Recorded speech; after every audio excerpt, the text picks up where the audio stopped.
This video is a walkthrough on how to remove a head gasket on a Jeep Grand Cherokee with a 4-liter.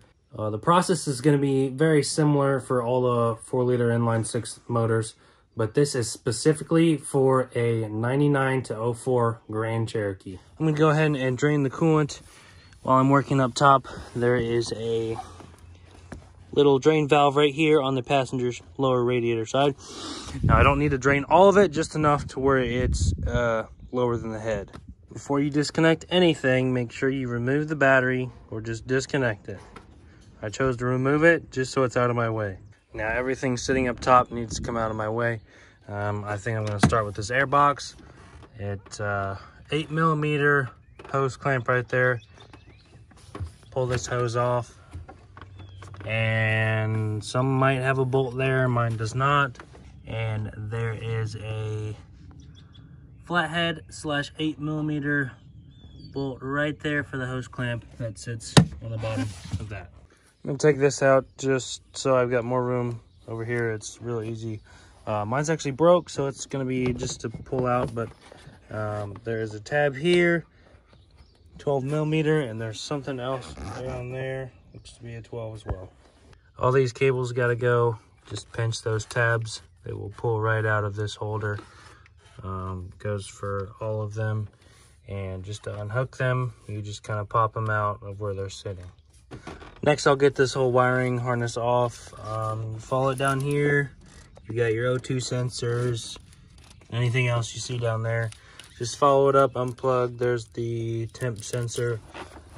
Go along here, there's your injectors, all these connectors there. This casing here will just pull right off of those studs, and then just make sure you got all those connectors off. There's this clip down in there, it's pretty deep in there. There's this red tab you've got to push out to unlock the clip. All I did was grab the flathead, helped me get down in there because I can't get in there with my fingers, but there it is right there.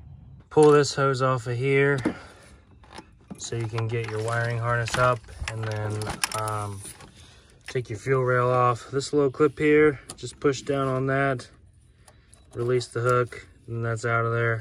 With some force, it's going to be a little tough to pull that out, but it'll come out.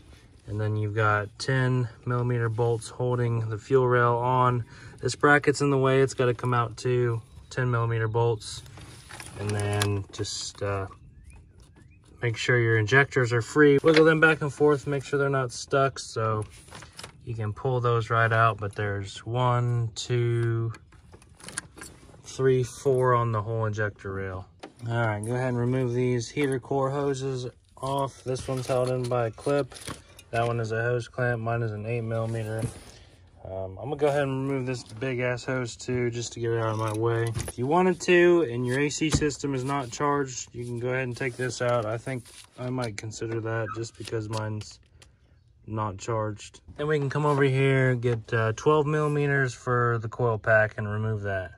I did just lie to you guys, these are actually 13mm. And I do recommend taking that AC hose out because that just opens it up so much more. Yes, you can definitely work around it, but if you don't have any Freon, your AC system is not charged, I'd recommend taking that out. Here's the plug to the coil pack. It's on the back of it. It did have a red clip. When I pulled mine out, it just flew off and hit the ground somewhere, but just make note, there's a red clip. You need to push to the side to release the lock on that clip. While you're back here, you can go ahead and remove this ground strap. This one is a 12mm.